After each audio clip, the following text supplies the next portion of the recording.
This is the Unsure Podcast, the podcast about atheism, religion, and everything in between. Welcome back to the Unsure Podcast. In this Halloween edition of the podcast, we've got a treat. A guest who's not only a good friend of the show, but also a bit of a stalwart of the world of the paranormal.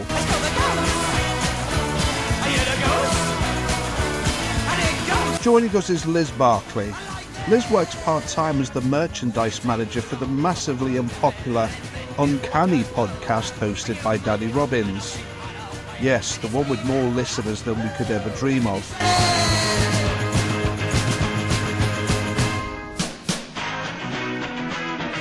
However, Liz has also supported the Unsure Podcast since the beginning, cheering us on from her spooky corner of the northeast of Scotland.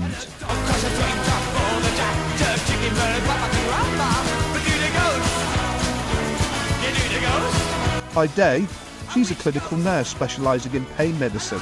By night, she's a proud member of the #Uncanny community on X and an aficionado of all things paranormal. Since childhood, Liz has been obsessed with the paranormal, fascinated by the things that go bump in the night and haunt our imaginations.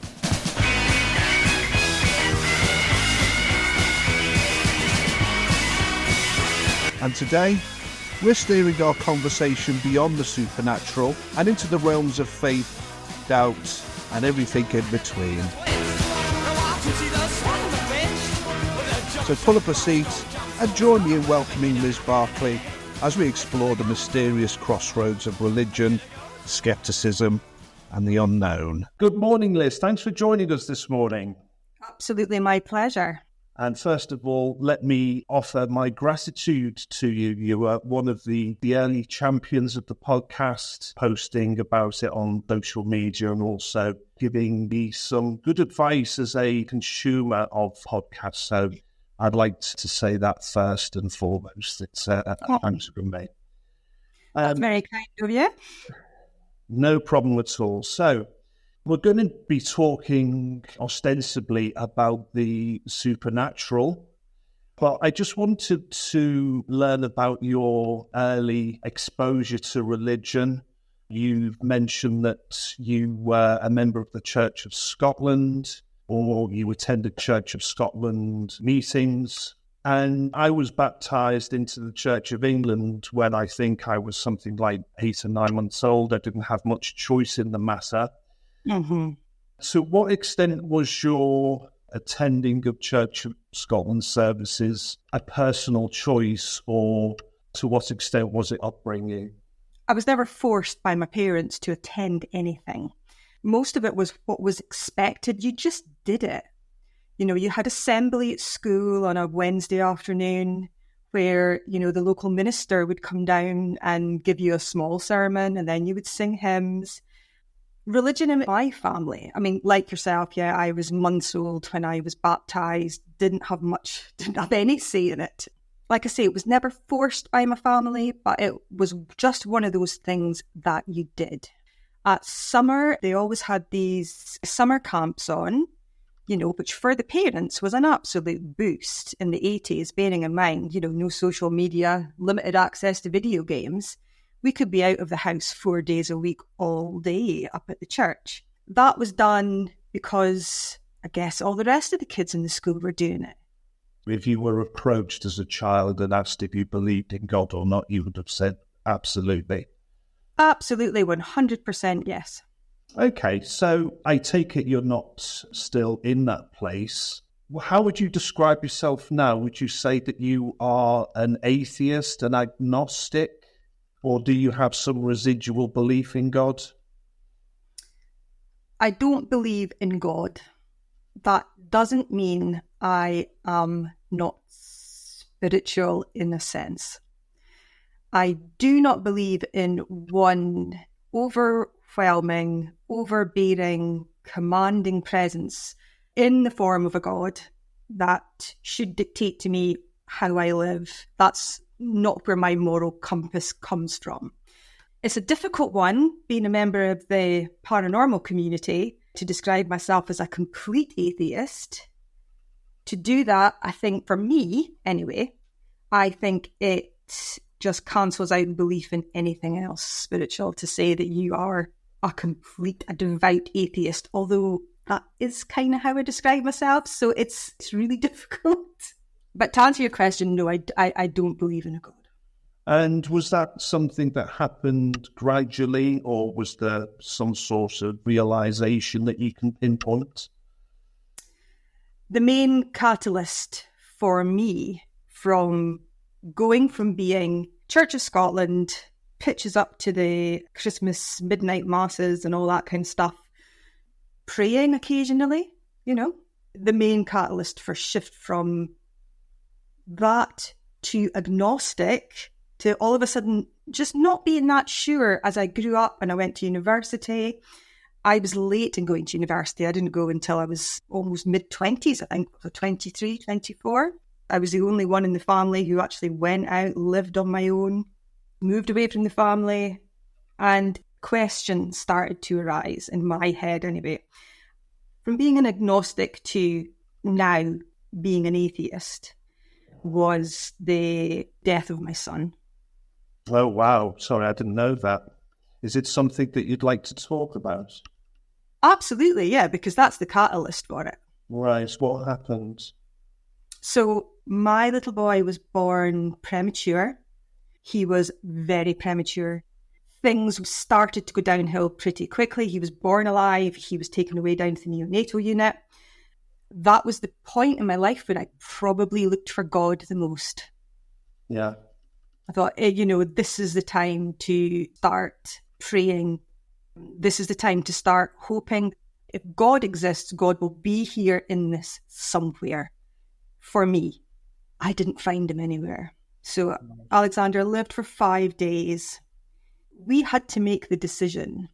His father and I had to make the decision. Do we continue with this invasive, awful treatment? My background, as you know, clinical nurse specialist. I worked in critical care, HDU, for over 10 years. So I know what's going on in these situations. Sadly, a lot of the time I spent looking at the monitors as opposed to looking at my son, although it's different in neonates from adults, which again is my background, adult nursing. I knew what was keeping him alive. They showed me his brain scan. So basically, he'd had significant bleeds on either side of his brain. The only thing that was keeping him alive was the medical equipment. But if he had have lived, he basically would have been taken out of bed in the morning, put on a cushion on the floor, surrounded by equipment to maintain his life. Looking at those brain scans, there was no doubt in my mind what we needed to do. There's another person involved in that decision, obviously his dad. I spoke to him. He decided, yeah, let's do this. Where was God? Well, thanks for sharing that very personal story. And certainly it's a very rational thing to think that how can there be a God when stuff like this happens? And Absolutely. presumably that was what you were thinking at the time. It was. And, I remember being asked by the staff once we'd disconnected all the equipment. I'd never got to hold him until this point. The first time I held my boy was when he was dying. And I remember being asked by one of the nurses, do you want us to call the chaplain? Do you want him baptised? So at that point thinking, what the hell? Yeah. That is not a priority for me at the moment, to have some strange person coming into this room, waving their hands and saying empty words. At that point, none of that was going to make it any better. I have since been asked by quite close friends, am I concerned that my child is in purgatory because I haven't had him baptised? Wow. Yeah, absolutely. A couple of those are Christian people. Oh. Do you think you made the right decision in not having him baptised? Not the big question, do you think you made the right decision in deciding to turn everything off? Yeah. When you weigh up things like that, what's the priority there, Sure. Now, we might have listeners who perhaps have experienced a similar situation to yours. And although it's 10 years, I'm going to presume that the pain and the suffering and the reflection never really goes away. Do you have any advice for anyone who might be in a similar situation, but a little bit earlier in the timeline? You learn to live with it. It's not always as raw as it feels at the moment, especially in those initial stages. I think what you have to do is remember that if you ever have to make a decision like that, I mean, anybody, if you ever have to make a decision like that, whether you have faith or not, ultimately, at the end of the day, you're doing what is best for that person, and you can't second guess yourself on it. Mm-hmm. I think as people move through the grief process, that massive grief doesn't get smaller, but you build around it. Mm. I remember just like wishing 10 years of my life away and just wishing in 2014 that it was 2024 and things would feel better. And things do get better, but your life changes. You're slightly altered forever, but life does go on.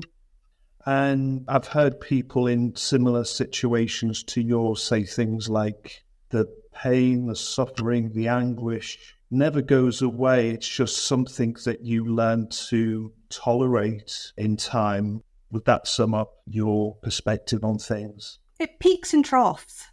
Mm. You can be standing washing the dishes feeling absolutely fine. Song comes on the radio, suddenly you have this thought and you're right back there again. Yeah. The mistake that I made was trying to push that away. Don't push that away. Just let it be. It will pass. Mm. One of the things I wanted to speak to you about is the belief in the afterlife. Now, you're involved with the Uncanny podcast. Is that correct? I am. And I certainly wish that I had the listening figures of the Uncanny podcast. You know. So, does your interest in the afterlife predate this terrible ordeal you went through in 2014? 100%. As a kid, I was always very interested in ghosts and spooks. I think it started off with, I've heard on your podcast before, people watching things at a young age when they possibly shouldn't have had access to them. But, you know, mine started off watching Hammer House of Horror on a Friday night with the rest of the family. The House That Bled, all those sorts of things. The Hammer House of Horror films, nothing more captivating than vampires and werewolves and all that kind of stuff. I went through the same process as most of the people I know that are interested in the paranormal. The Hanlon books, the Usborne books were on constant rent from our local library, specifically to me. And yeah. I mean, I remember as a kid sort of doing Ouija boards and things like that in my bedroom, desperately trying to find out if there was something else on the other side. Yeah, and you might remember my conversation with Peter Laws at the start of Series 1, and he's another person with a podcast with a greater following than mine. And that's very much something that he is interested in. So we'll get to the crux of the matter.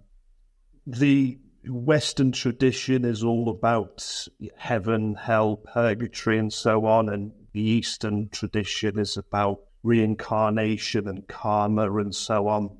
And there is this third option, I guess, which is that when you die, you are able to exist in the physical world and potentially interact with people who are alive. So the burning question is, I guess, do you believe in ghosts, essentially? Do you think that they are a thing? God, it's probably the worst question you could ask. So I am at heart very skeptical. I like to think of myself as a rational, relatively scientific type of person. However, I have spoken to so many people who have told me so many stories. I don't want to bring the uncanny podcast into this too much, but, as the presenter always says in it, I don't believe in ghosts, but I saw something. I saw a ghost. Can you explain to me what I saw? Now, I am not a paranormal investigator. I am not a paranormal expert. I'm just active in the paranormal communities. I'm a paid up member of the Association for the Scientific Study of Anomalous Phenomena. I attend their webinars and their bits and pieces relatively regularly. I think for me, it's the same with the agnostic atheism types thing. I'd like to say I'm an open mind skeptic, I guess. And I think that's an okay place to be. I think we want to pin our colours on and say, I belong to this camp, I belong to that camp. I don't think it's that easy. I think it's the same with religion, to be honest with you. I just don't think it's that easy. I think there is that area in between. And although people look at it as a cop-out, but I think it's still an important place to be, Yeah. And I think it's a very rational place to be, isn't it? Because we can't disprove the possibility of ghosts, but neither can we prove them either. It's a very nervous place to be. Yeah. Because you haven't nailed your colours to the mast either side. You don't really know where you belong. I mean, there's a lot of warring factions within the paranormal community. It's not always a happy place to be. A bit like religion in that sense, then. Exactly. Yeah, there's quite a lot of misogyny in the paranormal community. There's quite a lot of personal attacks in the paranormal community. It can be quite an unpleasant place to be. However, I would say with regard to the uncanny community, I guess to a certain extent, that probably is the closest to a religious group that I have where I fit in. And I think when it comes to religion and the paranormal, I think there needs to be a team in between, but that is not always respected. And I think we're lucky in the uncanny community, that that is exactly what that community is about. It's almost like it was created for people like me. It's all very personable. It's all very respectful. It is that place where you can say what you want as long as it's one, kind, two, accurate, and three, you're willing to have the discussion about it openly. And, there's open disagreements go on. It's good. These things are being discussed. So the paranormal community, you're saying, as a whole, is a bit like religion, where you've got these factions and you've got these ad hominem attacks, but the uncanny community is a little bit more united, a little bit more friendly in a way, is what you're saying. It's a bit more welcoming. And there is very much, again, like going to church. I don't know if you ever were a churchgoer, but the one thing about going to church was that sense of community. Mm. My parents at the moment, they're still very actively involved in their local church. My sister was the church secretary for I don't know how long. My brother and his family, they've attended church. I'm the only one who just doesn't. But I think what keeps them going, and especially folk at my parents' age, it's this feeling of belonging, this sense of community, always having somebody to talk to. Yeah. And I think religion does that very well, doesn't it? The whole fellowship thing and community. And for many people, it's the pull factor. And I think it can be such a pull factor at times that people put to one side any theological doubts that they've got, whether there's actually a God, maybe. And absolutely. Put it to one side for this fellowship and sense of community and friendship and so on. I find it quite fascinating as well that the foundations of the church and the paranormal community are actually quite similar. Yeah. What sort of challenging scientific and academic views of the supernatural, essentially. And Danny Robbins is the Pope.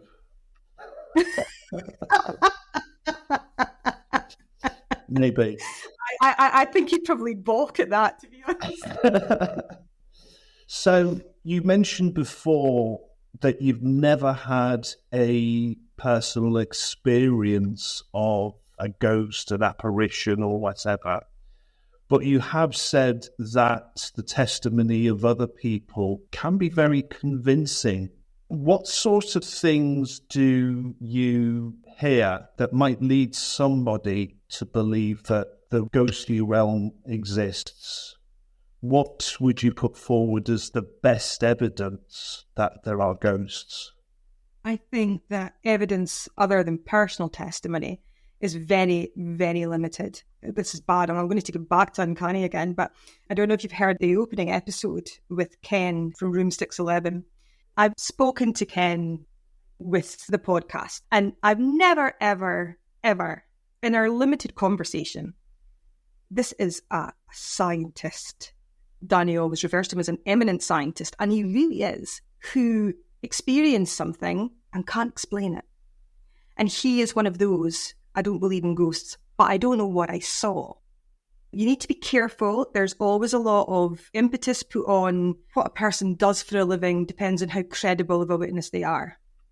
Here's a scientist. He said he's seen something, doesn't believe in ghosts, but doesn't know what it is. However, I've spoken to domestics in the hospital that I work in. Oh, are you Liz? All right. Oh, we're told that you're interested in uncanny, right? Here's my story. And one person effectively moved out of their home. This woman moved her family out of her home because what she described, I guess, as poltergeist activity was becoming so terrifying and so regular, she just moved out. And of course, I'm standing there in the middle of this conversation asking, did you get anybody in to investigate? Have you got photographs? Have you got video evidence? What do you have? Oh no, we just had enough. We just left. And you find that kind of story, the more you read and the more research you do, quite often people just think, we don't know what this is. We may even never ask the question what this is. We know we don't like it. We're moving out. Okay. Do you think possibly there's a danger of, and I mentioned this to another guest on the podcast in series 1, that if you are prone to believe in ghosts and you think that ghosts are a possibility, that you will interpret natural phenomenon as ghost activity. I remember saying to one person on the podcast that I used to believe in UFOs, for example. I used to believe that there were aliens out there and they visited in their crafts or whatever. And I remember seeing in the sky something that, it was basically an aeroplane. It was probably EasyJet flying from Ibiza into Liverpool or whatever. But because I was prone to believe in UFOs at that time, I interpreted that aeroplane in the sky as a UFO. So do you think possibly that people are witnessing natural phenomena, but are actually interpreting it as something supernatural? So, yeah, to answer that, I once stood at the top of a field looking out over the field, and all I could see were these fantastic, beautiful lights in the sky. I have never in my life seen anything, or had never at that point, as stunning in my life. And for a split second, it was like War of the Worlds going through my head. I thought, God, this is it. This is the invasion. I was 10 years old. I was out walking the dog at night. Turned out it was the Northern Lights. I'd just never seen them before.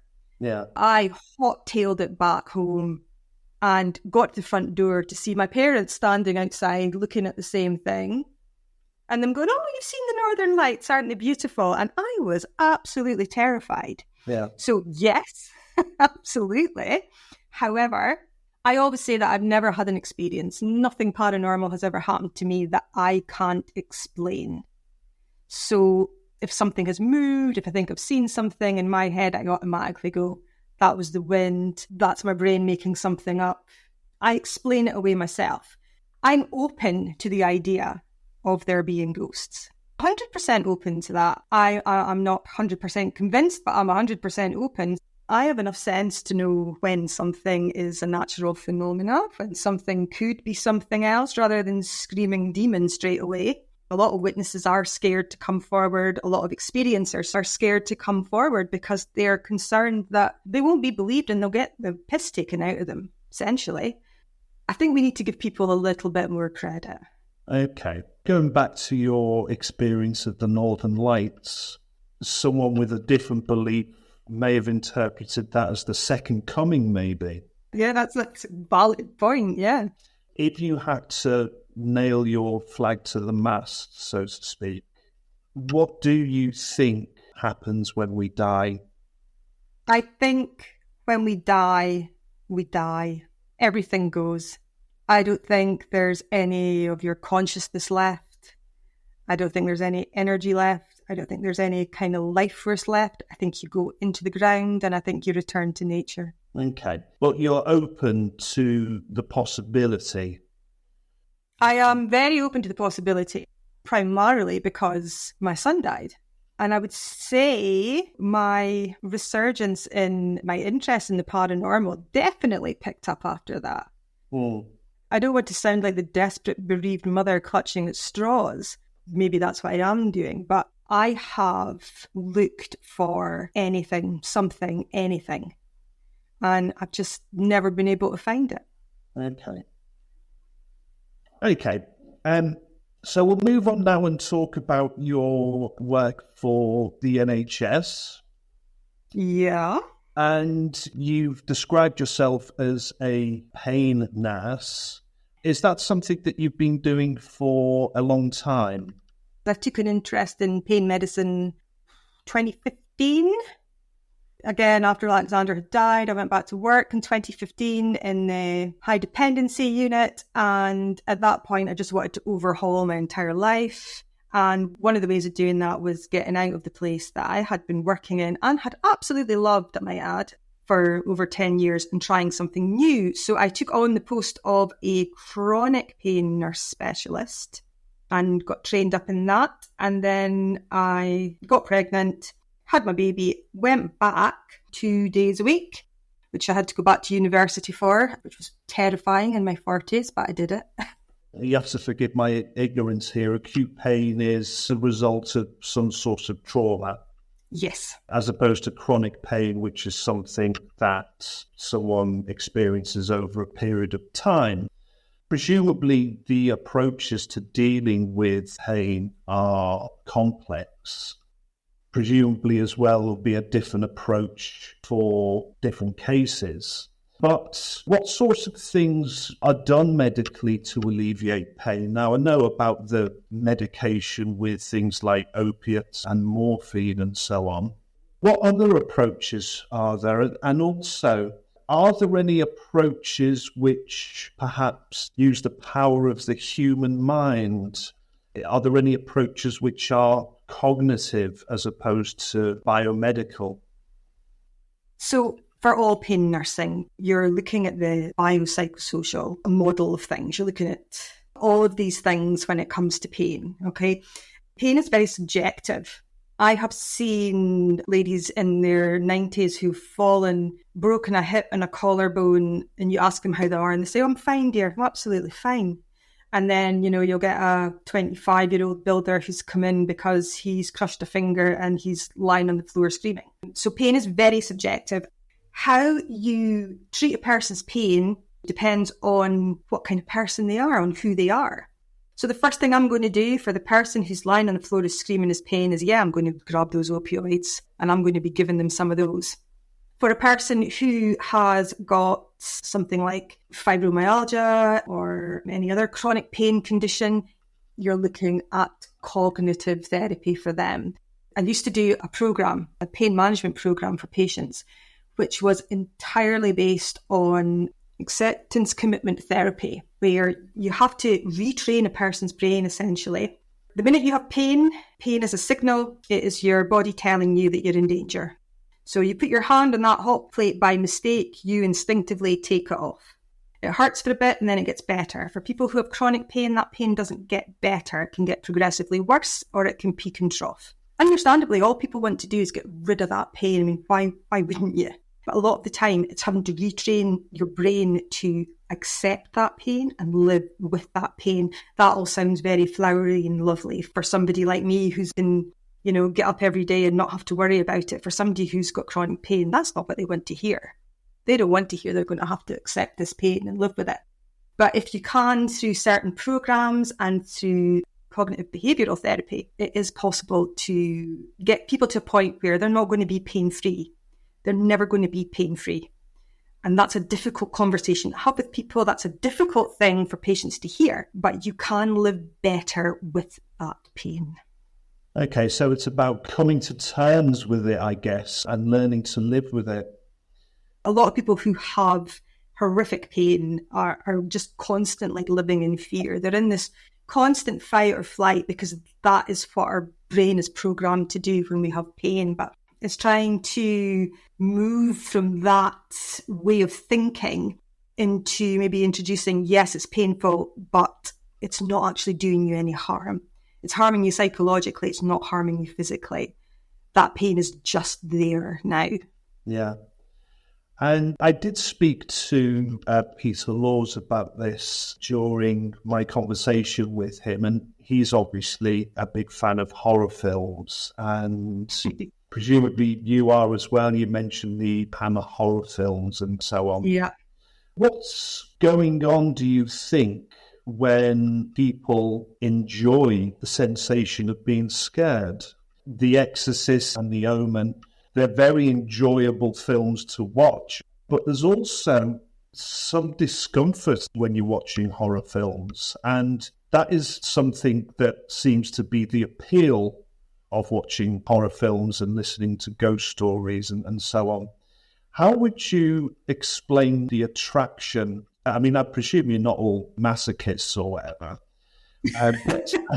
What do you think the appeal is in ghost stories and horror films and so on?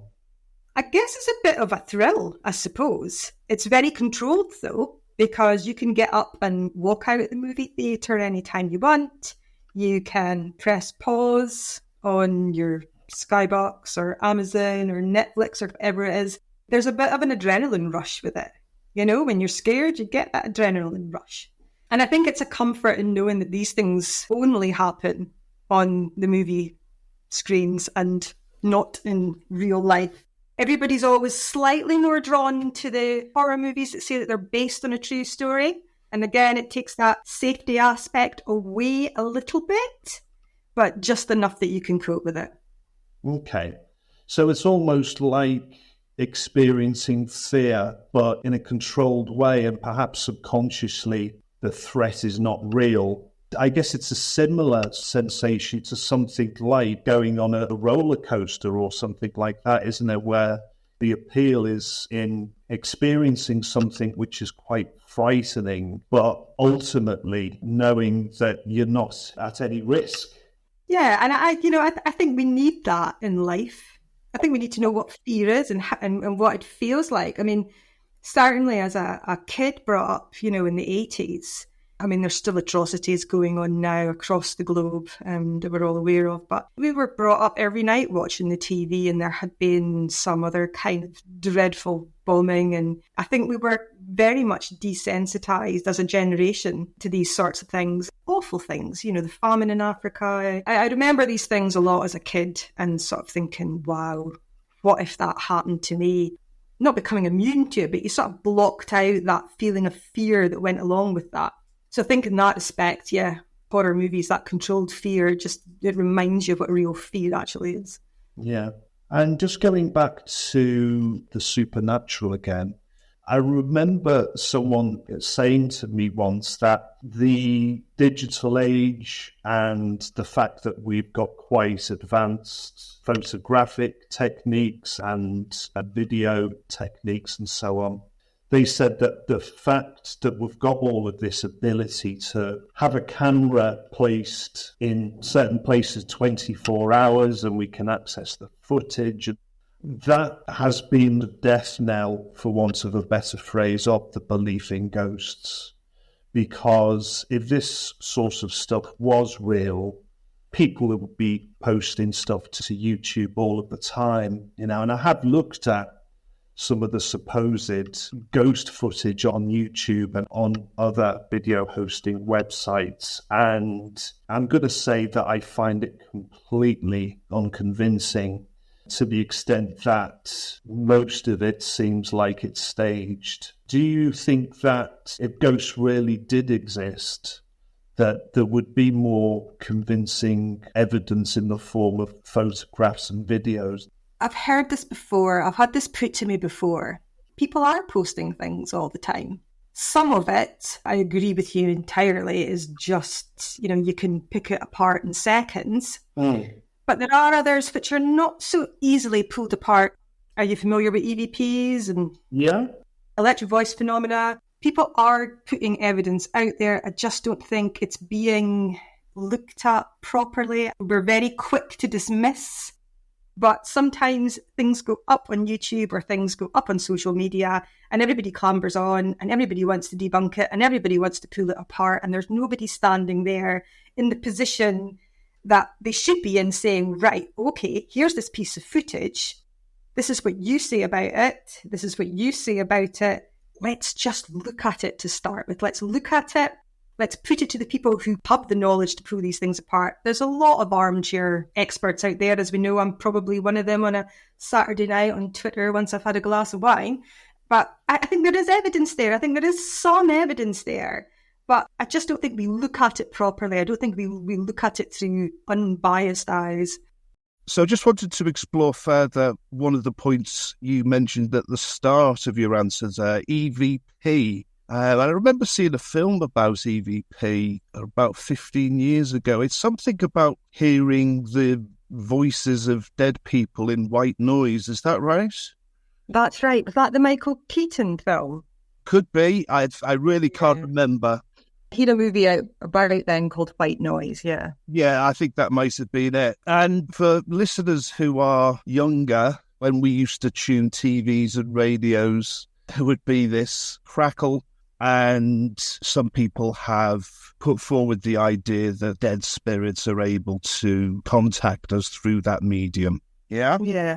Electro voice phenomenon is slightly different. So your EVP is slightly different from your white noise. So your EVP is often people with handheld voice recorders that we used to use back in the 80s for taking memos and notes on. The EVP is somebody standing with that, and it's a call and answer type, almost like a conversation. So paranormal investigator will ask a specific question. Could be the age-old, is there anybody here? And they put their recorder on, they record, they keep the recorder running, they keep asking their questions. Now, the EVP, the electro voice phenomenon, might not be audible to the person who's asking the questions or anyone else in the room. It's not until they go back and listen to the recordings later that they occasionally pick up voices, sometimes quite specific answers, which I always find rather strange. Your white noise is when they use these things called spirit boxes, which is basically like an old-fashioned radio which is set to scan radio frequencies, and they'll ask questions again, and quite often it's single words that you get coming back. But these radio frequencies are thought to be manipulated by the spirits to give the answer to the question. Okay, so the EVP is more ambient noise, and then when it's amplified, apparently we can hear spirits speaking, and the voice box is actual white noise. Got you. Okay. As you've been talking there, I've decided to Google some examples, and we'll listen to them and see what we think of them. So, First one. Apparently, this is a Los Angeles hospital which closed in 1991. In 2010, the American Paranormal Association went into there, and apparently we can hear a spirit or something or other answering, "We're not dead." So the question is, what's your connection to the hospital? And the answer is, "We're not dead." So let's hear it. Okay. How are you associated with the hospital?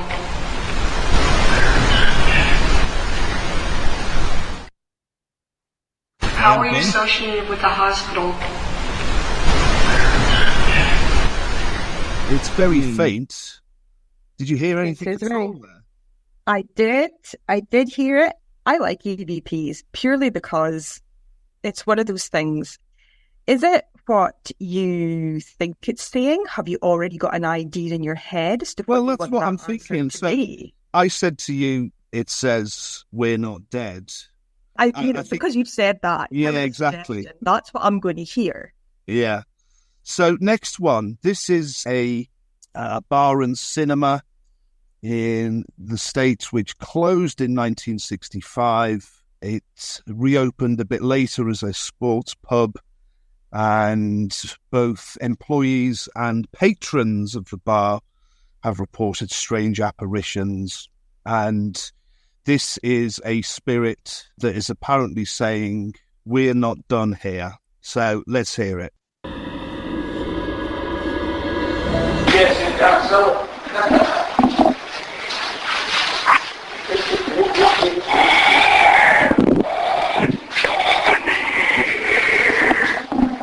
I'm sorry, but that just sounds fake, doesn't it? That sounds like someone putting on a voice. Let's hear it again.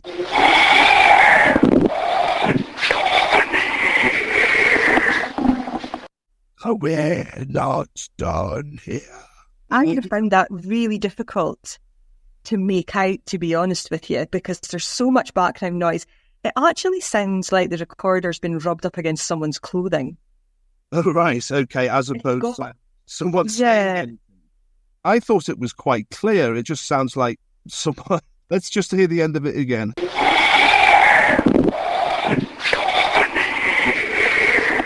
No, you're not having that one. I'm not having that one. I think that is either somebody doing a terrible impression or it's just background noise rubbing up against clothes. Okay. I found that really difficult to make out. Right, next one. This is the Hellfire Club in Dublin, a little bit closer to home this time. And Don't tell me what this one says. See if I can figure it out. oh, right, okay.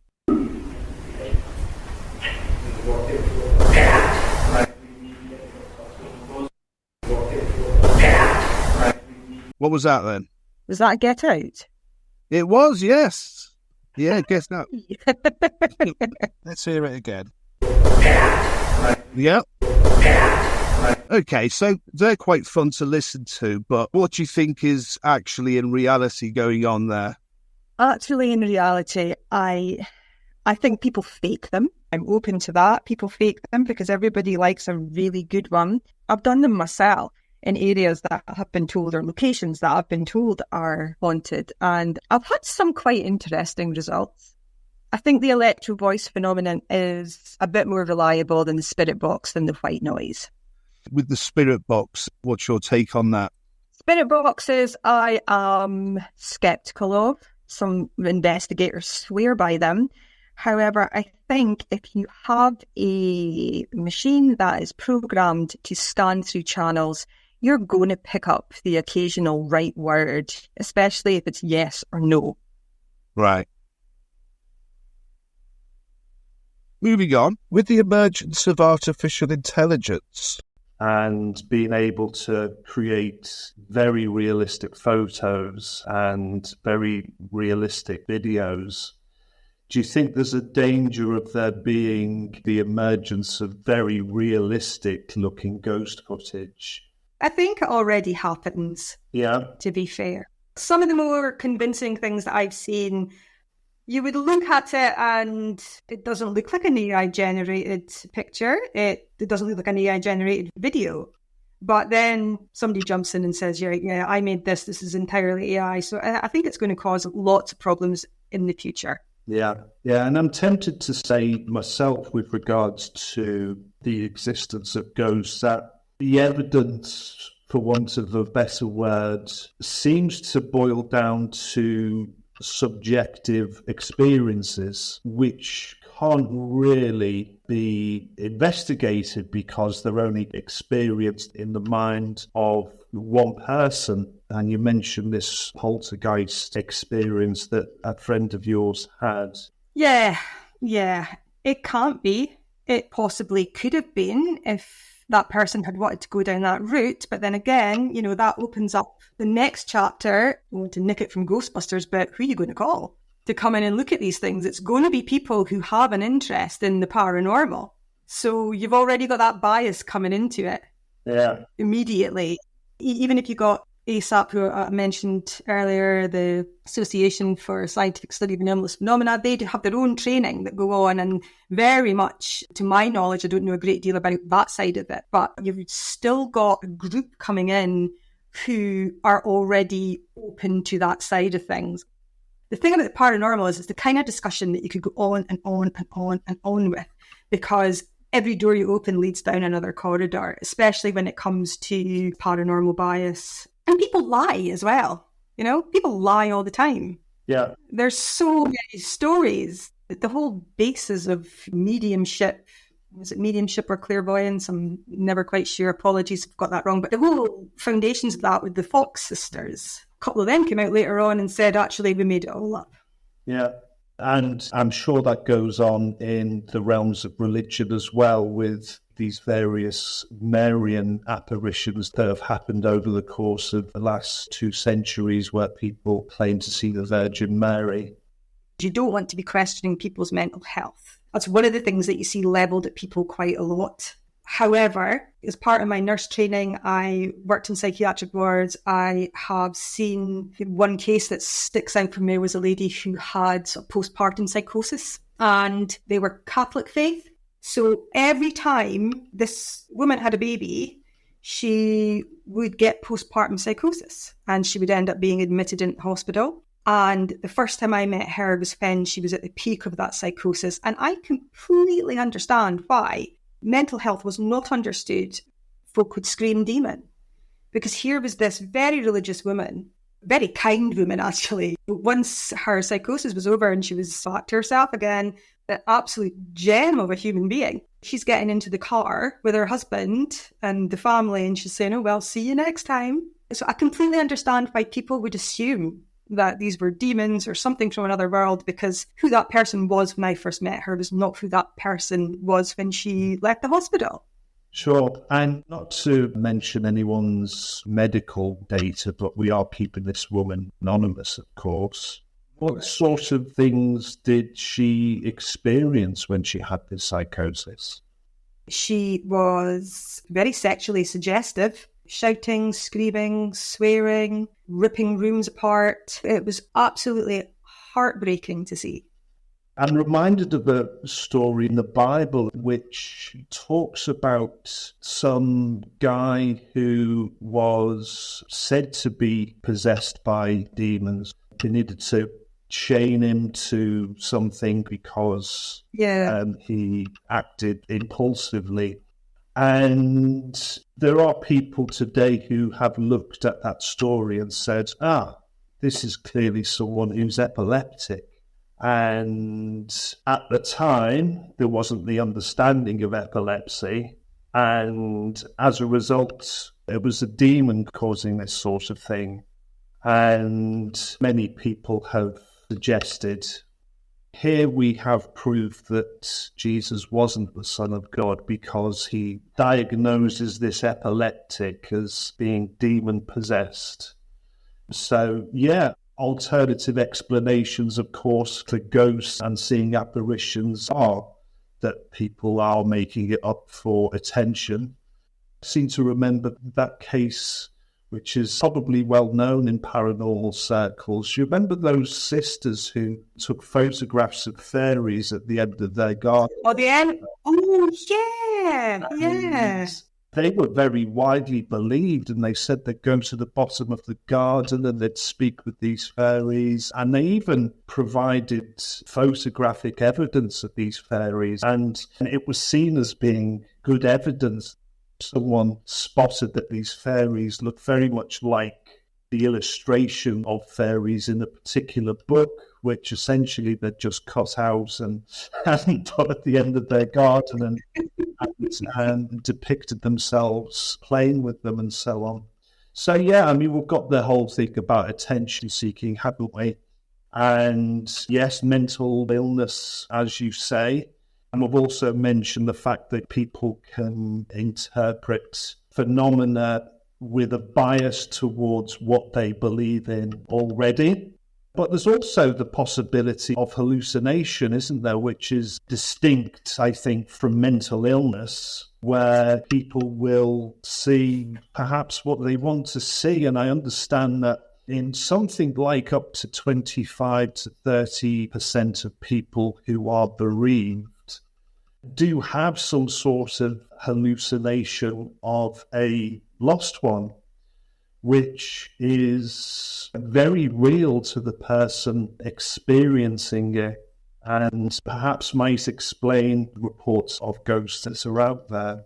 So, before we wrap up, I'm a fan of horror films as well, and I'm currently in the process of watching one which you may be aware of, which is called The Blood on Satan's Claw, which is from 1971, which I don't know whether you're familiar with or not. I am very familiar with that.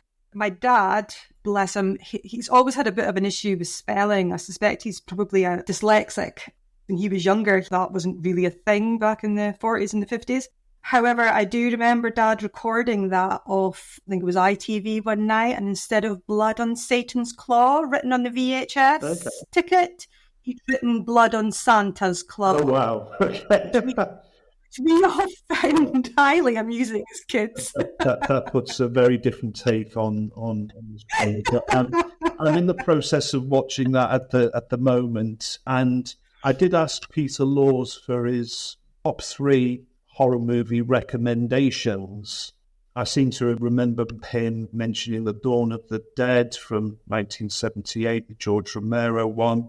Another one was, I can't remember, but it was one that was classified as a video nasty in the early 80s, if you remember all the Mary Whitehouse uproar about I do, yes, vividly. These films. So what would be your top 3? Top 3 would probably have to be... Number 3 would be the Amityville Horror. Okay. Wasn't there sort of about 8 or 9 follow-ups to that? Didn't it become a bit of a series? Or am I thinking of Halloween? I don't know. No, it did become a bit of a series. So the original Amityville Horror was actually a really good movie, really scary movie. But then it blew up and the Amityville Dildo became a movie. Wow. Presumably X-rated, I'm sure. Okay. And do you think there was any truth in the whole haunting? Didn't a father kill his family or something? And it was the brother. It was the brother, was it? Okay. And subsequently, people who moved into the house experienced things? Yeah, I don't think there was any truth. I'm not a great believer in throwing the paranormal baby out with the bathwater, but I don't think there was an ounce of truth in that story. Okay. Number 2? Number 2 would be The Changeling. Yeah, that was one of Peter's choices as well. Oh, was it? Yeah, that's a really good movie. Okay. George C. Scott. Yeah, which I've not looked at yet. And number 1, your top spot is taken by... I'm going to have to go goth girl here and go for Francis Ford Coppola's Bram Stoker's Dracula. So not the pre-war black and white Dracula film. Gary Oldman plays Dracula, plays a blinder. Okay. I apologise for Keanu Reeves' terrible English accent. That aside, it's just a good gothic movie. Good place to end. Thank you very much, Liz, for joining me this morning. Thanks for having me. And that's a wrap on this episode of the Unsure podcast. A huge thank you to Liz for joining us today and bringing her insights on faith, the paranormal, and all the questions we love to wrestle with. From her work in pain medicine to her role with Uncanny, Liz embodies the spirit of curiosity and open-mindedness that we treasure here.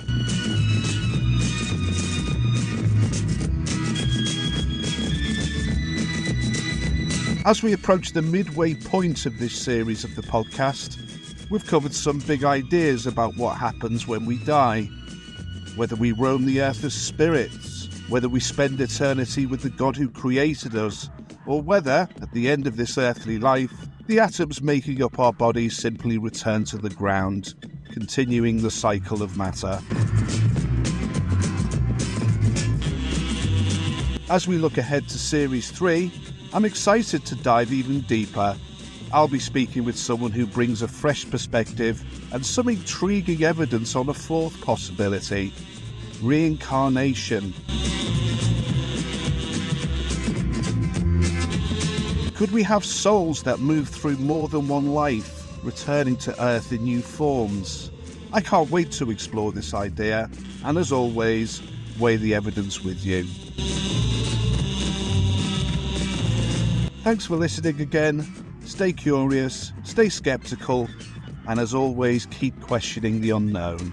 Until next time, this is the Unsure Podcast, signing off.